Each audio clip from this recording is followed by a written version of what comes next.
In the sweltering heat of midday on June 19, 1944, with the sun bearing down on a restless Pacific, Lieutenant Junior Grade Jack Keefers steadied his trembling hand as he bent over the log in the conning tower of USS Kavala. The words he scribbled were barely readable, his pen shaking with the vibration of the submarine as she positioned herself for what would become the most pivotal moment in her short operational life. 1122 hours, and history was about to unfold in the depths below. 6 torpedoes were away, all running hot, their motors singing their steady, deadly song through the water. All normal, all heading true toward their mark. Through the periscope, Lieutenant Commander Herman J. Kostler tracked his weapons as they streaked across the dark water like silver ghosts. Their target, the Shokaku, a 25,675-ton Japanese aircraft carrier. This massive warship had been among the 6 carriers that had brought death and destruction to Pearl Harbor 30 months earlier. Within seconds, those 6 fish would either cement USS Kavala's place in the annals of naval warfare or condemn her crew to the bone-crushing violence of depth-charge retaliation from the carrier's protective screen of destroyers. What Kostler couldn't possibly grasp in that moment was the true scope of what his decision would trigger. This single attack wouldn't just destroy one ship. It would contribute to something far greater, the total obliteration of Japanese naval aviation in what history would later call the Marianas Turkey Shoot. The entire trajectory of the Pacific War wasn't being decided in some distant admiral's war room during carefully planned strategic conferences. It was being determined right here, in the unforgiving mechanics of submarine warfare, in calculated approach angles, in the precise spread of 6 torpedoes, and in the split-second judgments of men pushing themselves to the very edge of their training and nerve. The path leading to this exact moment had begun 4 months earlier, back when winter still gripped the Connecticut coast. February 29, 1944. USS Kavala was officially commissioned at Electric Boat Company's facility in Groton, Connecticut. She was fresh from the construction docks, her hull unmarked by combat, her equipment pristine and untested. Her crew was a collection of contrasts, seasoned submarine veterans who had already proven themselves in earlier patrols, mixed alongside young sailors experiencing their first taste of genuine warfare. Among the 73 Gato-class submarines that would eventually see service in the Pacific War, Kavala represented the cutting edge of American submarine technology and the hopes of a nation locked in desperate struggle. Her commanding officer, Commander Herman Joseph Kostler, carried an impressive record. A Naval Academy graduate from the class of 1934, he had already distinguished himself commanding USS Guardfish, where his skill and decisiveness had contributed to the sinking of over 51,000 tons of Japanese merchant and military shipping. Now, taking command of his own submarine, 301 feet of steel and determination, bristling with 24 Mark 14 and Mark 23 torpedoes, he carried with him the weight of expectation and the responsibility of turning the tide in the Pacific. Behind every submarine that slid down the ways and into the ocean lay an astonishing story of American industrial capacity. The statistics alone would have stunned Japanese naval planners if they could have comprehended the full scope of American production. By the summer of 1944, American shipyards were launching a new submarine every 17 days without pause. Each vessel required approximately 1.5 million man-hours of labor to construct, its assembly drawing from 75,000 individual components manufactured across 23 different states. This industrial symphony was being repeated continuously at 6 major shipyards scattered across the American coastline. When Kavala departed Pearl Harbor on May 31, 1944, she was simply another untested boat heading out to confront an enemy determined to destroy her. Her orders were straightforward: patrol the waters east of the Philippine Islands and relieve USS Flying Fish, which had been standing watch at San Bernardino Strait. No one could have predicted what awaited her. 3 days into her passage, on June 15th, Kavala's radio operators picked up a message crackling through the ether. The transmission came from Admiral Charles Lockwood's headquarters, Commander Submarines Pacific, and its contents would fundamentally redirect her entire mission. The code breakers had done their work. Japanese radio transmissions had been intercepted and decoded. The massive Japanese mobile fleet, absent from any significant action since the Battle of Santa Cruz in October 1942, had been spotted by USS Flying Fish moving toward the Marianas in considerable force. The timing was catastrophic for Japan, though they didn't yet realize it. Operation Forager, the American invasion of Saipan, had launched that very morning. If the Japanese carrier fleet succeeded in reaching the Marianas, the consequences would be devastating. They could fall upon the invasion fleet and potentially destroy it, turning back the entire American offensive in the Pacific. Kavala received new orders immediately. She was to steam toward a position 350 miles east of San Bernardino Strait and take up an intercept course. The task was like searching for a specific car driving somewhere on the vast highway system of Texas, except the search area was actually larger, 1.5 million square miles of open ocean. The submarine's only tools for detection were her periscope and the primitive radar system mounted on her hull. For 2 days, Kavala pushed through empty ocean. Her crew scanned endlessly, seeing nothing but waves and sky. Then, on June 17th at 1950 hours, the radar operator called out a contact. The signal appeared on the radar scope at 30,000 yards, faint and intermittent, appearing and vanishing like an electronic phantom in the noise and clutter. Kosler didn't hesitate. He rang up 4 engines ahead full, and Kavala surged forward at 20 knots, her diesel engines roaring as she raced to close the distance between herself and the contact. As the range decreased to 22,000 yards, more signals appeared on the radar screen. Multiple contacts now, arranged in formation. What Kavala had found was Vice Admiral Jisaburo Ozawa's first mobile fleet, the principal striking force of the entire Imperial Japanese Navy. The scope revealed 9 aircraft carriers, 5 battleships, 13 cruisers, and 28 destroyers. It was the largest concentration of Japanese naval power assembled anywhere since the Battle of Midway. A fleet powerful enough to shake the foundations of American naval strategy. The tactical situation was brutally clear. Executive Officer Lieutenant Commander Robert Risser worked through the mathematics with cold precision. The Japanese formation was zigzagging at 19 knots on a course of 290 degrees. To get into firing position, Kavala would have to race ahead on the surface, then dive and position herself directly in the path of the oncoming enemy formation, hoping that one of those carriers or capital ships would pass within torpedo range. Kosler faced a choice that would define his entire command. His standing orders from naval headquarters were explicit. Report all enemy contacts immediately. Such intelligence, transmitted quickly to Admiral Raymond Spruance and the Fifth Fleet, could position American task forces to intercept and potentially destroy this entire fleet. Thousands of American lives might depend on that information reaching headquarters within minutes rather than hours.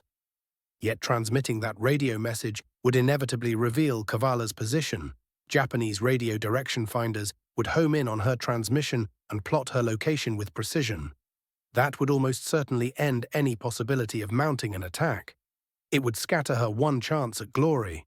Through the periscope, Kosler could see one of the carriers in the distance, bringing her aircraft aboard after their dawn patrol. The carrier was vulnerable in that moment, distracted by the demands of flight operations, temporarily unable to maneuver freely. It was a fleeting opportunity, and Kosler knew it. At 2200 hours, he made his choice. Not the choice that promised personal fame or a place in the history books, but the choice that duty demanded. Kavala surfaced into the night, breaking radio silence. His message crackled across the ocean toward the flagship Indianapolis, where Admiral Spruance stood watch. Large enemy task force, latitude 1200 north, longitude 13500 east, course 290, speed 19, many large and small ships. Admiral Spruance received the report within minutes and immediately began repositioning his carrier task forces to intercept. That single transmission would prove decisive in the coming battle, but it came at an immediate and terrible price. Japanese radio direction finding equipment instantly detected the transmission. 2 destroyers peeled away from the formation and charged toward Kavala's last known position at flank speed. Kosler saw them coming and knew he had seconds to react. The order came sharp and urgent. Crash dive. Kavala's hull tilted sharply as she angled downward into the depths, her tanks flooding, her hull creaking as the pressure increased. 300 feet. Then deeper still, pushing beyond her designed test depth, racing against the destroyers now directly overhead. The first depth charge detonated with a stunning violence that lit up the submarine's interior like a strobe light. The explosion generated 23,000 pounds of pressure per square inch at its point of detonation. A close enough hit could crumple a submarine as easily as a child crushing an empty aluminum can. For the next 3 hours, the two destroyers remained above, circling methodically, dropping patterns of depth charges into the water. Kavala's crew counted 42 explosions, each one rattling through the boat like a sledgehammer blow, breaking light fixtures, opening small leaks in the hull fittings where pipes penetrated the pressure hull. Every man aboard knew they were in genuine mortal danger. The air conditioning had been shut down to reduce noise, making the submarine impossible to detect by the enemy's listening devices. The temperature inside climbed to 110 degrees Fahrenheit. Men stripped away their shirts and uniforms, standing nearly naked in the sweltering passageways, their skin slick with sweat. They learned to breathe shallowly, drawing in minimal oxygen, trying to conserve the limited air supply that would sustain them until the destroyers eventually departed. At 1300 hours on June 18th, the explosions finally ceased. The destroyers, running low on fuel and depth charges, gave up the hunt and returned to their formation. Kavala rose cautiously to the surface into an empty ocean. The task force had escaped the immediate area, but Kostler hadn't given up. He studied his charts, calculated the enemy's most likely course, and ordered his boat to resume high-speed pursuit on the surface, gambling that the Japanese carriers would need to launch fresh aircraft at dawn to maintain air operations. June 19th dawned bright and clear. At 8:08 hours, after a fruitless night of searching through empty darkness, Kavala's fortune shifted dramatically. Aircraft began appearing in the sky overhead, dozens of them streaming eastward in organized formations, all heading toward where the American fleet waited. The Japanese had launched their dawn strike against Admiral Spruance's Task Force 58. Moments later, the sound operator reported high-speed propeller noise approaching from the northwest. Multiple contacts, drawing closer. Through the periscope, Kostler watched them appear. A Japanese carrier task group, racing back to recover the very aircraft they'd launched that morning. The angle was nearly perfect. Target angle 90 degrees on the starboard side, range 5,000 yards and closing. Speed 24 knots. 3 carriers were visible in the formation. The nearest one was massive, unmistakable in her profile, with that characteristic island superstructure rising from her flight deck. Lieutenant David McClung, the recognition officer, consulted his recognition cards with trembling fingers. "That's the Shokaku," he said quietly. "Pearl Harbor veteran, 29,000 tons displacement." What followed was a masterclass in submarine attack procedure, the culmination of hundreds of hours of training and the mental discipline of experienced submariners. Kostler ordered Kavala to move to periscope depth, maintaining that razor-thin line between staying hidden and remaining able to observe his target. He raised the periscope every 60 seconds, allowing just 3 seconds of observation, enough time to read the carrier's bearing and estimate her range, then dropping it immediately back below the surface before enemy lookouts could spot the telltale feather of spray that gave periscopes away. The torpedo data computer, the TDC, hummed and clicked as sailors input the continuous stream of information. The carrier's course, her speed, her range, the submarine's own heading and speed, the torpedo's rated velocity through the water. This remarkable analog machine, a marvel of mechanical engineering, solved the complex trigonometric equations needed to establish a firing solution. It computed in real time, accounting for every variable, translating numbers into a direction and depth at which to fire. Tension in the conning tower had become almost physical. Every man present understood exactly where they were and what they were about to attempt. They were approaching one of Japan's most formidable warships, protected by destroyers whose sole purpose in life was to hunt down and kill submarines. One mistake, one periscope spotted, one torpedo wake observed too early, one error in the firing solution, Any of these would mean joining the 52 American submarines already lost to enemy action in the Pacific War. At 1100 hours, the Shokaku turned to come into the wind. She was positioning herself to recover her returning aircraft. As she turned, she presented her starboard side directly to Kavala. The carrier was now broadside, only 200 yards away. Point-blank range for a torpedo attack. Through the periscope lens, Kosler could see Japanese pilots climbing out of their aircraft on the flight deck, exhausted from their patrol mission, unaware of the danger. But even as Kavala prepared to fire, disaster nearly struck without warning. A Japanese destroyer, later identified as Urakazi, suddenly appeared, charging directly at Kavala's position. The destroyer's captain had either spotted the periscope or noticed the telltale disturbance caused by Kavala's torpedo tube doors opening to flood the tubes.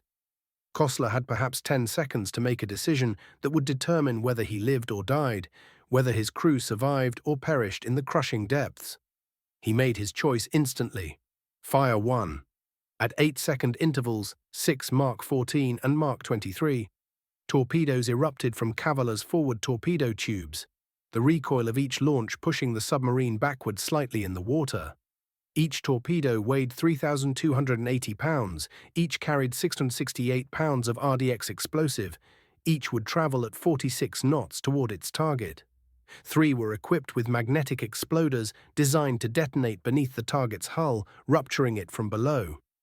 3 carried contact exploders that would detonate on impact.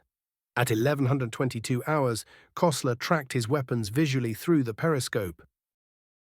The first torpedo passed ahead of the Shokaku's bow, missing. The second struck just forward of her island superstructure, a direct hit. The third impacted amidships in her flight deck area. The fourth slammed into her near the stern. The fifth and sixth passed astern, missing the target. On Shokaku's bridge, Captain Matsubara Hiroshi had just given the order for evasive maneuvers when his lookout's warning reached him. Torpedoes on the starboard side. His voice was swallowed by the sound of the first impact. The first torpedo that successfully struck the carrier hit at frame 103, rupturing her aviation fuel storage tanks and immediately igniting a massive fire. The second torpedo impacted at frame 144, destroying her forward engine room and tearing open her hull across 3 entire compartments, flooding them instantly with seawater. The third torpedo hit at frame 201, obliterating her after-aviation fuel system and triggering secondary explosions and fires that raced through her hangar deck. But Kavala had no time to savor the success of the attack. The destroyer Urakazi was now dangerously close, already within 1,000 yards and charging at flank speed. Kosler shouted the order, emergency dive to 400 feet. He was ordering his submarine past her tested depth limit, pushing her into waters where the pressure could potentially exceed what her hull could withstand. Kavala angled steeply downward, her crew grabbing anything they could to prevent themselves from being thrown forward.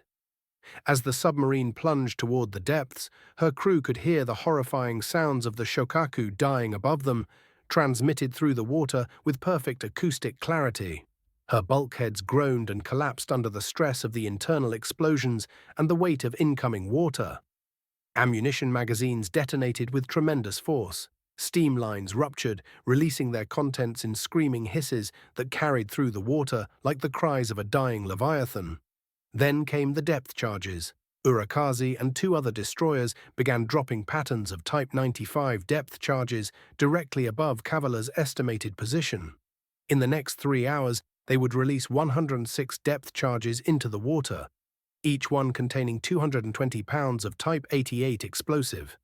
The explosions were nearly continuous, the concussions shaking Kavala violently, throwing men against the steel walls despite their attempts to brace themselves. Inside the submarine, conditions became increasingly hellish. The air conditioning system had been shut down to eliminate any noise that might allow the destroyers to pinpoint her exact location.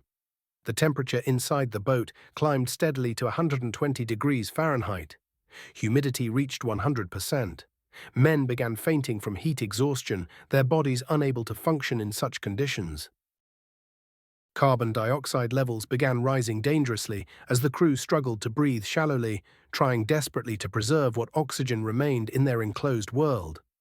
At 1145 hours, one particularly close depth charge explosion ruptured a seal in the forward torpedo room, opening a leak that would eventually flood the compartment with 2,000 gallons of seawater before the crew could respond. At 12:10 hours, another near miss struck the hull so violently that it knocked out the sound gear, leaving Kavala functionally deaf to the destroyers hunting them above. At 12:30 hours, the submarine's ventilation supply trunk was breached by the concussion of another explosion, allowing 400 gallons of seawater to cascade into the boat. The crew immediately organized a bucket brigade in that suffocating 120-degree heat, passing buckets of water hand over hand through the narrow passageways in a desperate effort to pump it out before it could sink the boat. At 14:10 hours, 2 hours and 48 minutes after Cavala's torpedoes had struck home, the crew heard a series of sounds that would haunt every man who heard them for the rest of his life. 4 massive explosions came from the direction of the Shokaku, audible even through the water to the men listening intently in the darkened submarine. They were hearing the Shokaku's death throes. Despite all the efforts of her damage control parties to ventilate the spaces in her hull, aviation fuel vapor had accumulated and built up between her decks. As the fires spread and the explosions continued, the concentration of vapor reached critical levels. Then, at some moment impossible to pinpoint, a spark ignited by damaged electrical equipment or the friction of collapsing metal found its way into one of those vapor-filled spaces. The explosion that followed was catastrophic beyond imagination. The Shokaku's flight deck buckled upward like a warped sheet metal. Her hull split along the keel. The forward elevator, a massive piece of machinery weighing tons, was blown completely off the carrier, rising 200 feet into the air in a great arc before crashing back into the sea. The massive warship broke completely in half, her 2 sections sinking in less than 4 minutes. Above Kavala, suspended at 400 feet in the darkness, a catastrophe of staggering proportions was taking shape. The Shokaku, a vessel that moments before had seemed unstoppable, was in her death throes. Of the 1,660 officers and men who served aboard her, barely more than 1/3 would see another sunrise. Gone were 887 members of the ship's company and 376 aviators from Air Group 601, including some of Japan's finest naval pilots, men whose experience and skill could never be replaced. Commander Takahashika Koichi lay among the dead. As leader of Air Group 601, he had orchestrated devastating strikes at Pearl Harbor, Ceylon, and Santa Cruz. His death, along with the loss of his seasoned pilots, inflicted wounds upon Japanese naval aviation that would never heal. Captain Matsubara, the ship's commanding officer, survived, pulled from the churning water after the Shokaku rolled beneath the waves. He had followed the ancient code of the sea, attempting to join his vessel in her final descent. But his crew refused to let him die. They hauled him aboard, despite his resistance, saving him against every instinct that told him a captain should not outlive his ship. He would never command again, spending the remainder of the war confined to shore duties, haunted forever by the ghosts of those he left behind. Back aboard Kavala, the hammering finally stopped at 14:30. For 3 hours and 6 minutes, the submarine had endured a relentless barrage, 106 depth charges that tested every rivet, every weld, every shred of nerve the crew possessed. Kosler waited another full hour before cautiously ordering the boat up to periscope depth. What greeted them was emptiness. The water around them lay silent and still, save for the dark slicks of spilled oil and the scattered wreckage that marked where Shokaku had existed moments before. Columns of smoke rose in the distance, visible markers of a funeral pyre. Japanese destroyers moved methodically through the debris field, plucking survivors from the oily water, while 2 of their number remained hunting, driven by vengeance to track down the submarine that had struck the killing blow. At 1900, as twilight settled over the Pacific, Kavala broke the surface. The crew spilled onto the deck, lungs burning with the need for fresh air after 9 endless hours sealed beneath the sea. Many fell to their knees, bodies racked with exhaustion, muscles screaming from tension held too long. The submarine herself bore the marks of her ordeal, her hull pocked and scarred from near misses, her paint stripped away by blast pressure, small fountains of seawater finding their way through dozens of hairline fractures. Emergency repairs would be needed just to keep her afloat. Kostler composed his report for Pearl Harbor, the words spare and clinical in their delivery. Attacked class carrier with 3 of 6 torpedoes, received 105 depth charges during 3-hour engagement. Heard 4 massive explosions in the direction of target approximately 2.5 hours after attack. Believed target sank. What Cavala's crew couldn't possibly know was that their attack had played a crucial role in one of history's most consequential naval battles. While they were working their deadly work on Shokaku, USS Albacore had sent a torpedo screaming toward Admiral Ozawa's flagship, the carrier Taiho. The hit seemed almost superficial, just one torpedo striking home, but what followed was a cascade of catastrophic failures. Inadequate damage control procedures led to the accumulation of gasoline vapors deep in the ship's compartments. Then came the spark, the tiny ignition that set off a massive explosion that tore the Taiho apart, taking 1,650 officers and men with her to the bottom. Overhead, something extraordinary was unfolding in the Philippine skies. The great aerial battle, what would become known as the Marianas Turkey Shoot, reached its devastating climax. American F-6F Hellcat fighters, guided by radar and operating under superior tactics, tore through Japanese formations with systematic ferocity. By day's end, they had shot down 350 Japanese aircraft, while suffering the loss of just 23 of their own. The total Japanese losses in carrier aircraft climbed to 445 machines. More critically, they had lost the pilots who flew them, irreplaceable aviators whose experience and judgment could never be replicated. Japan had entered this war with roughly 3,500 highly trained naval aviators. By June 19, 1944, fewer than 500 remained combat effective. The mathematics was brutal and unforgiving. New aircraft could roll off Japanese assembly lines. Indeed, factories would produce 2,045 carrier aircraft during 1944 alone. But creating a naval aviator required vastly different resources. Training a carrier pilot demanded a minimum of 700 flight hours, countless hours in training aircraft, countless hours of instruction and repetition, and near-death experiences that taught judgment and instinct. Japan no longer possessed the fuel to sustain such a program. The time had slipped away. The instructors themselves were dead or too exhausted to teach. The pipeline had broken beyond repair. Cavala's success represented far more than a tactical victory over a single ship. It showcased the revolution that American submarine warfare had undergone. The Mark 14 torpedo, plagued by failures for nearly 2 years, had finally been debugged and refined. The magnetic exploders that had caused premature detonations were identified and removed. The depth settings were corrected. The contact exploders were redesigned. The accumulated knowledge of frustration and failure had been converted into lethal effectiveness.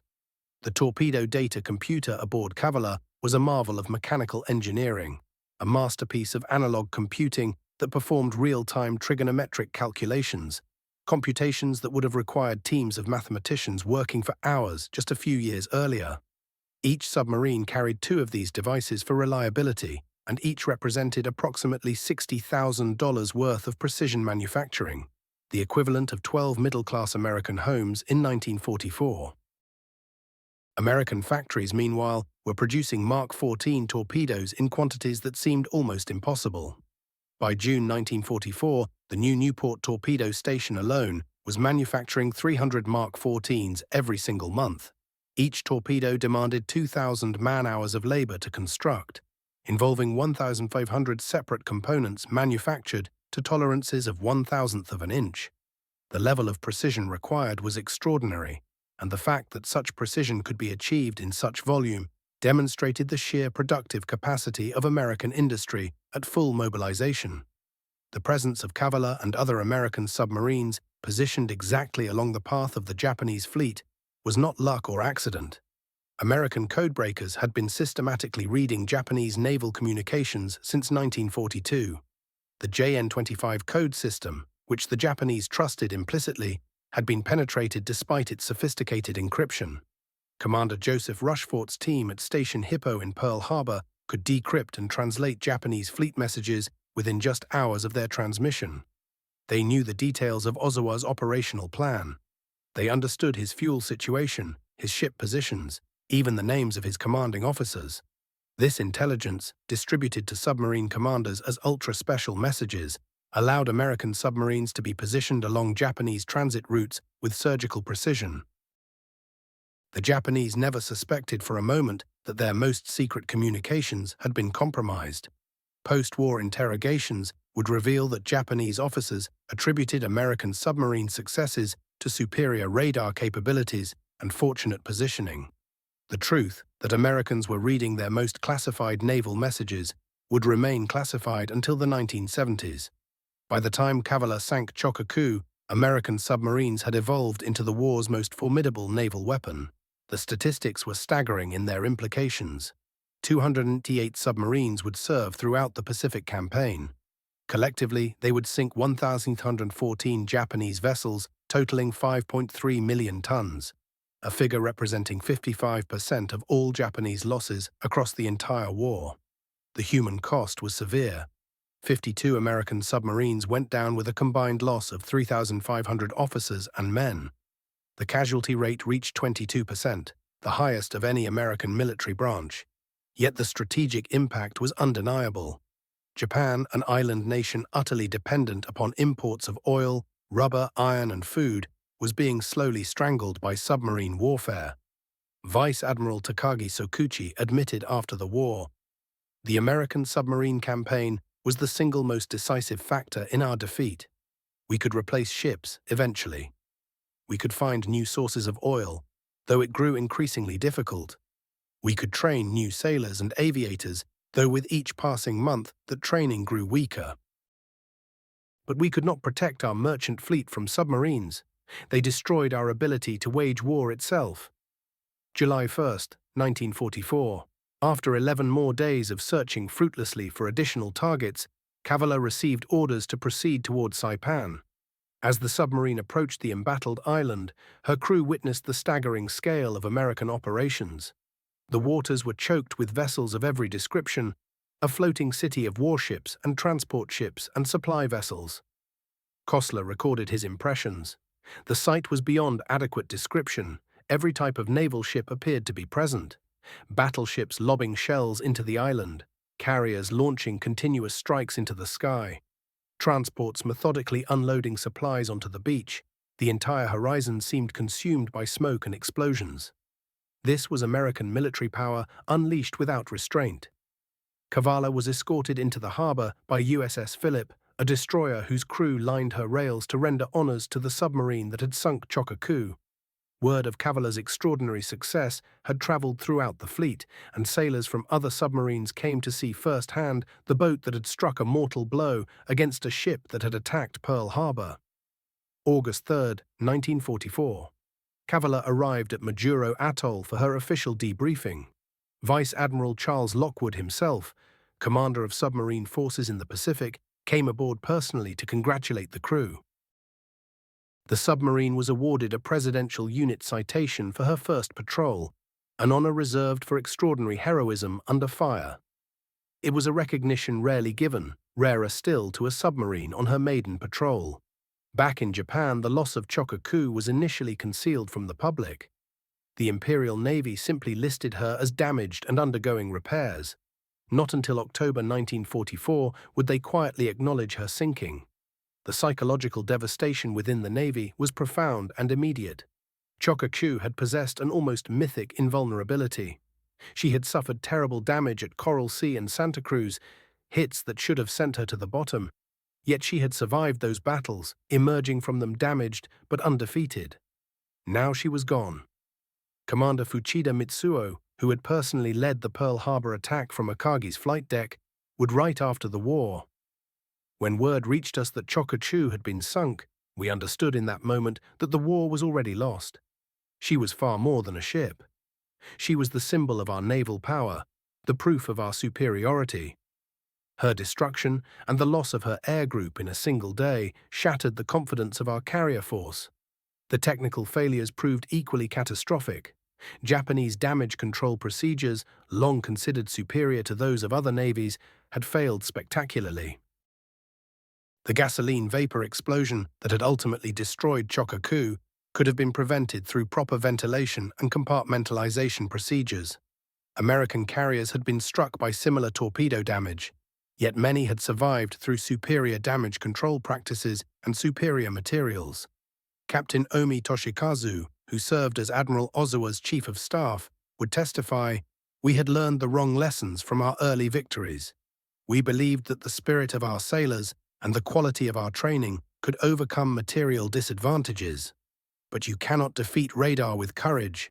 You cannot stop torpedoes with determination. The Americans had constructed a war machine that we simply could not match in any respect." The sinking of Shokaku had revealed American technological advantages that extended far beyond submarines and torpedoes. The SJ surface search radar installed aboard Kavala could detect enemy vessels at distances of 15 miles, even in complete darkness or dense fog. Japanese radar, installed on only a few ships, had a maximum effective range of just 8 miles and frequently malfunctioned. American communications equipment proved equally superior. Kavala's radio could maintain contact with Pearl Harbor from anywhere within the Pacific, using high-frequency bands and sophisticated encryption systems.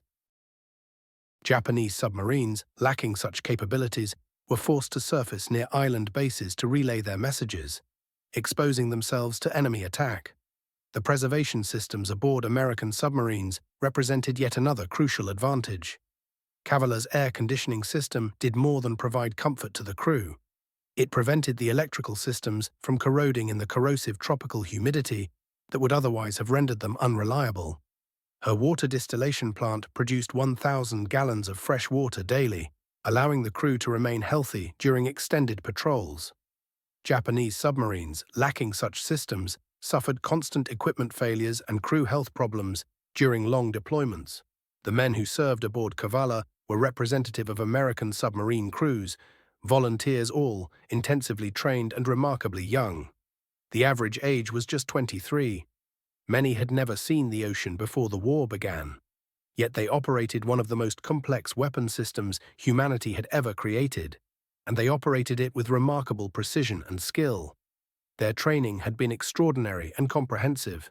Each crew member received cross-training in multiple specialties and systems. An electrician could operate the diving planes.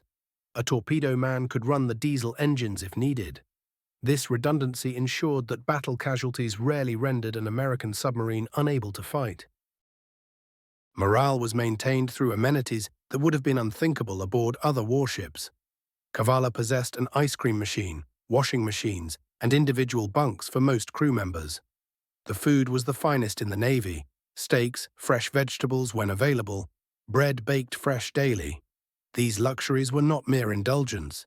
They served military purposes, sustaining crew effectiveness during 60-day patrols that tested every human limit.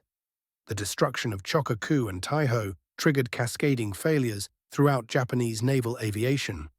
Air Group 601, split between the two carriers, lost 80% of its aircraft and its pilots in a single catastrophic day. These were not merely numbers on a casualty report. They were irreplaceable veterans who had survived years of combat, who possessed the knowledge and experience to have trained the next generation of pilots. That transmission of knowledge ended forever with their deaths.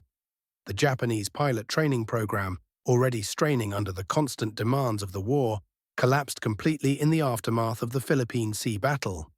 Before the war began, Japanese naval aviators received 700 hours of flight training. By late 1944, new pilots were receiving less than 100 hours of instruction. They were unable to perform even basic carrier operations, much less engage in combat. The Americans, meanwhile, were expanding their training apparatus exponentially. By June 1944, the United States was training 100,000 pilots annually. Each received 600 hours of flight time before deployment to combat units. The training infrastructure supporting this effort, 139 air stations, 40,000 training aircraft, 100,000 instructors, represented industrial mobilization on a scale previously thought impossible. The Battle of the Philippine Sea, made possible by Cavala's contribution to the intelligence picture and punctuated by her successful sinking of Shokaku, effectively ended Japanese carrier aviation as an offensive force. The Imperial Navy would never again launch a major carrier strike against American forces. The offensive power that had swept across the Pacific in 1941 and 1942 had been exhausted and broken.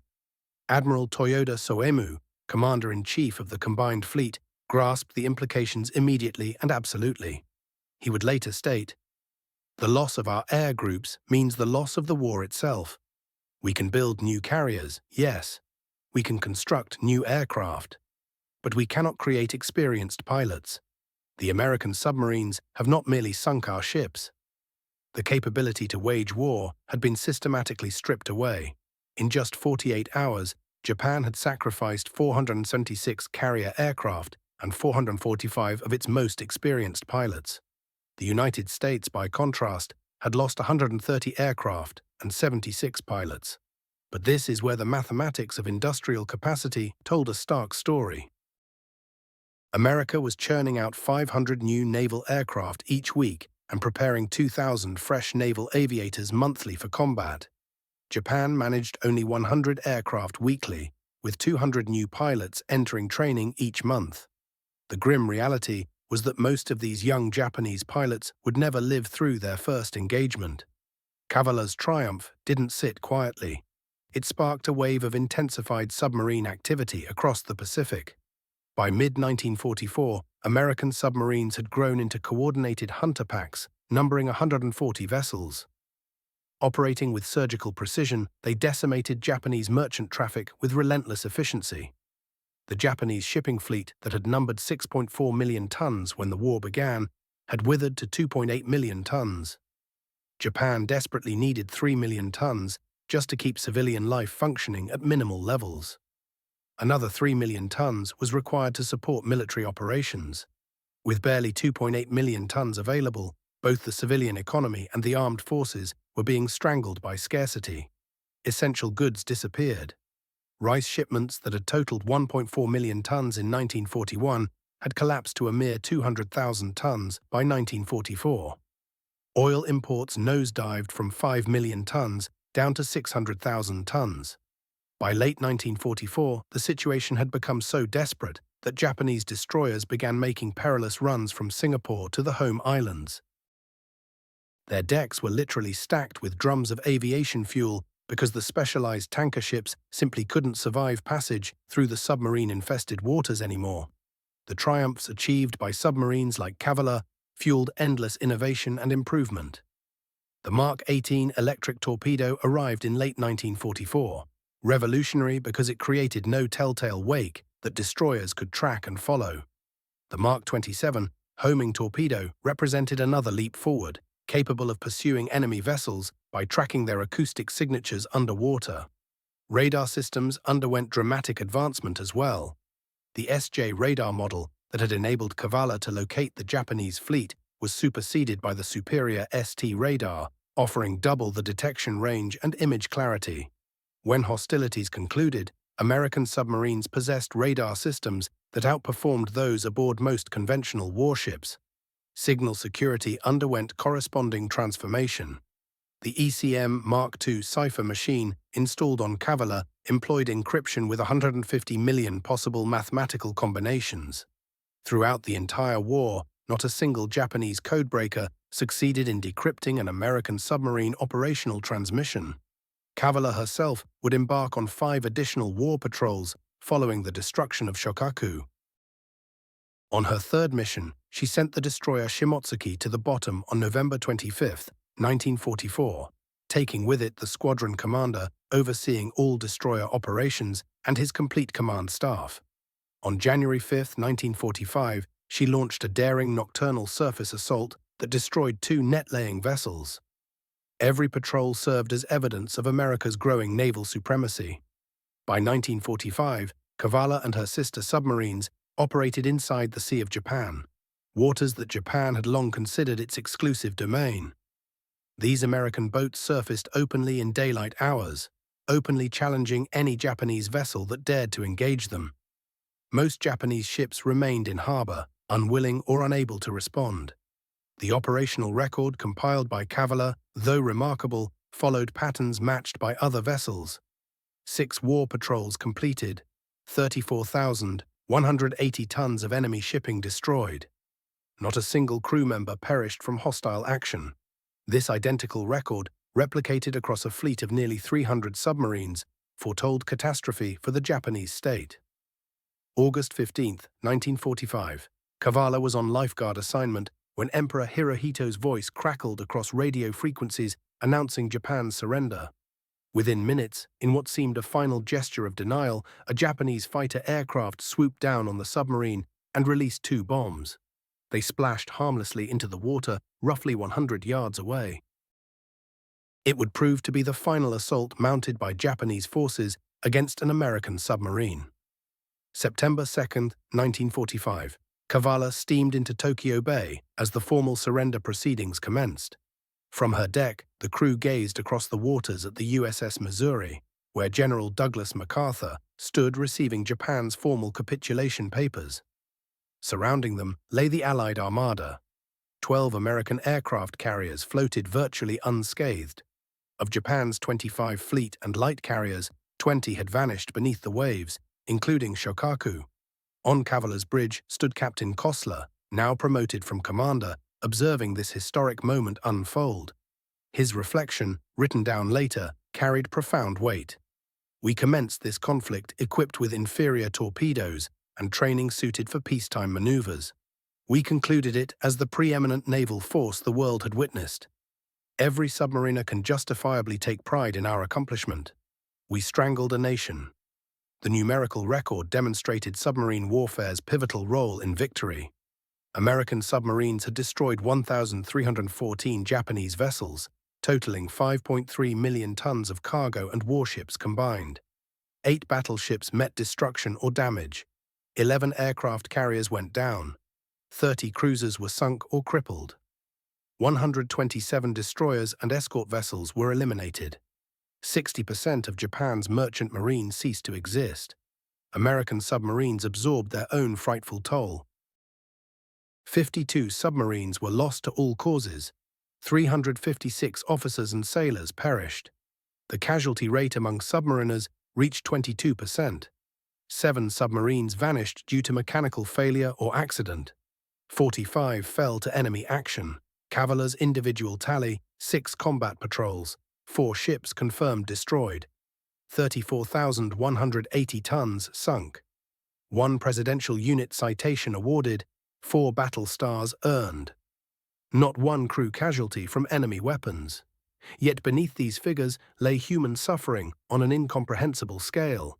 When Shokaku sank, 1,272 men descended into darkness and death. Families back home never learned their fates. Japanese naval archives had burned in bombing raids, leaving only fragmented crew documentation.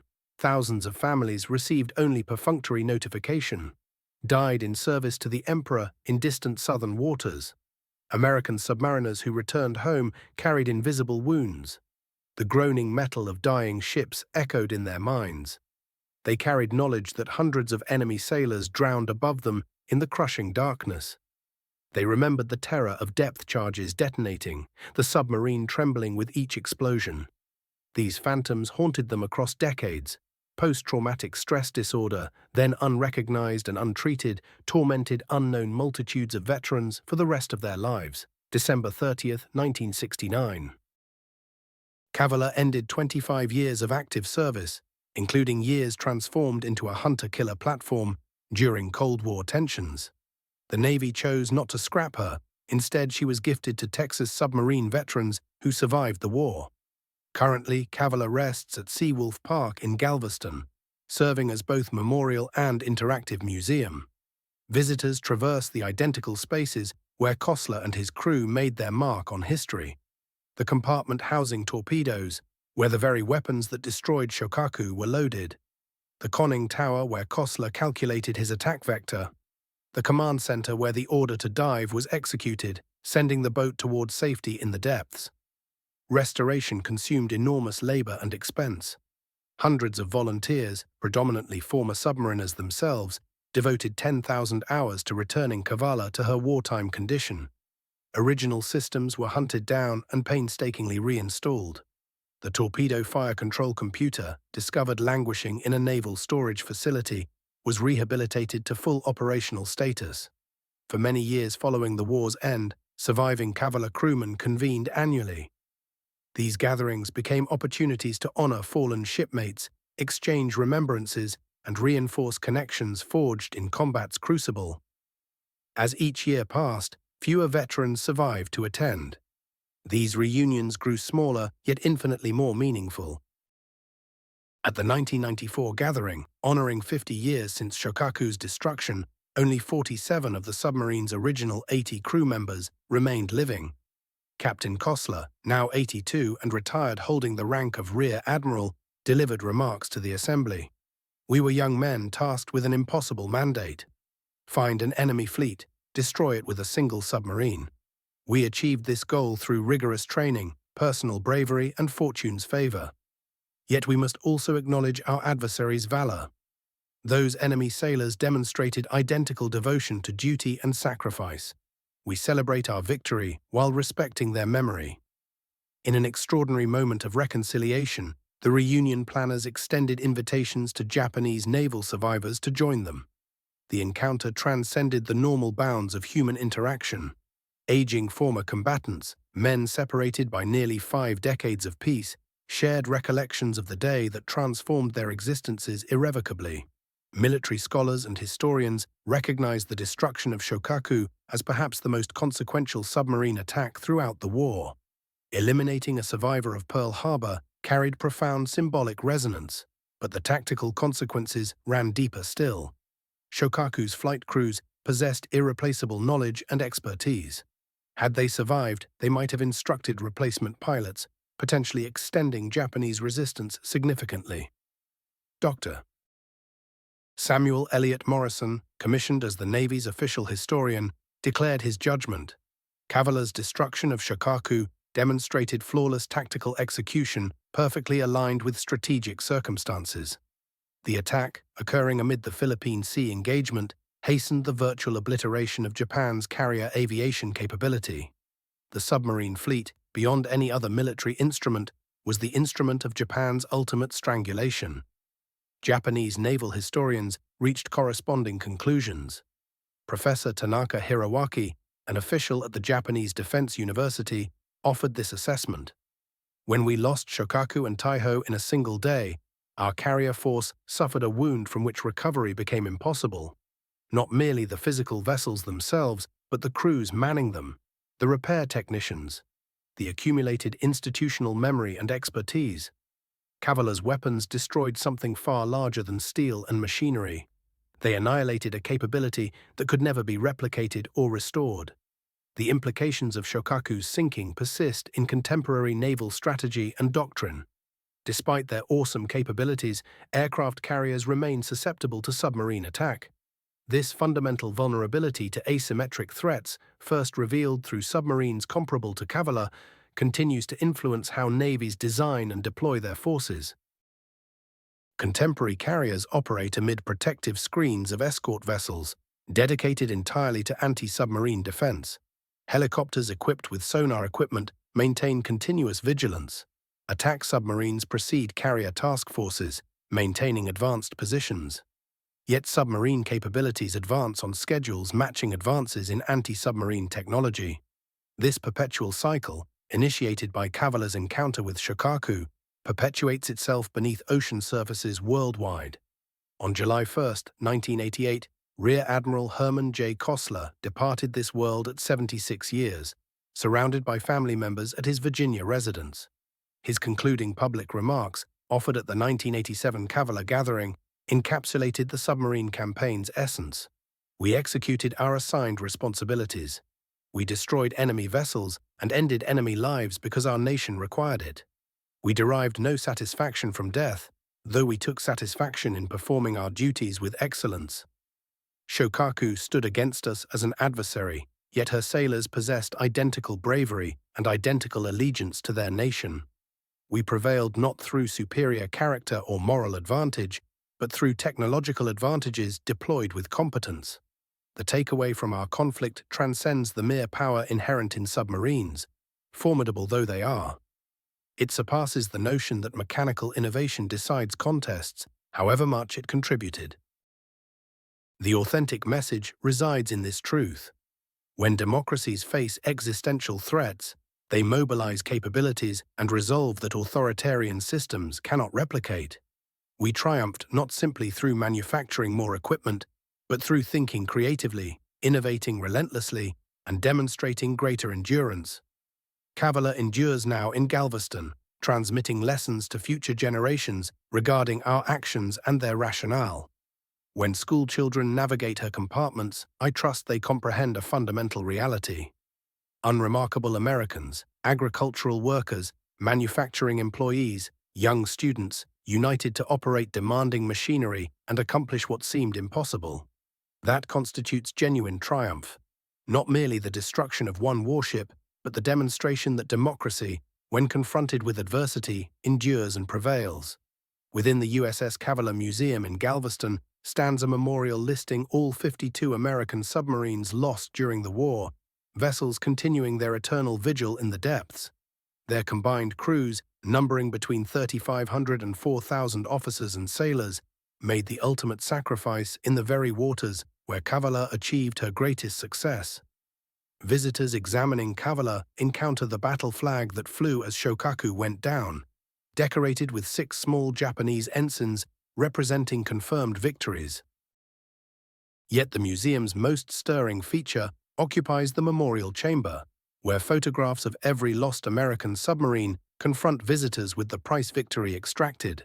The account of USS Kavala and her destruction of Shokaku transcends historical particularity or wartime antagonisms.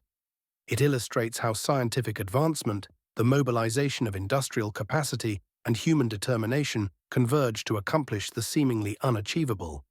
A single submarine, crewed by 80 ordinary young Americans, eliminated one of history's most formidable warships and hastened the conclusion of the Pacific conflict. As the final surviving World War II veterans fade from living memory, submarines like Kavala function as tangible bridges connecting us to their legacy. Walking past the cramped interior spaces, handling the mechanical apparatus of warfare, studying the names and faces of those who served there. These encounters transport us to an era when everyday people accomplished remarkable feats. USS Kavala's successful strike against Shokaku on June 19, 1944, exemplifies American submarine warfare's decisive historical significance. This vessel, which left the Electric Boat Company's shipyard as merely one more fleet submarine among many, evolved into a symbol of how scientific innovation, professional training, and human resolve could overcome an adversary defending their homeland with desperate determination. The annihilation of Shokaku transcended mere tactical accomplishment or strategic advantage. It manifested American industrial dominion, technological superiority, and the proficiency of citizen sailors who mastered intricate machines for vanquishing totalitarian militarism. Perhaps the most enduring lesson from that June day when Kavala's weapons found their objective remains this fundamental truth. Ordinary individuals, equipped with extraordinary capability and guided by unwavering purpose, possess the power to transform history itself.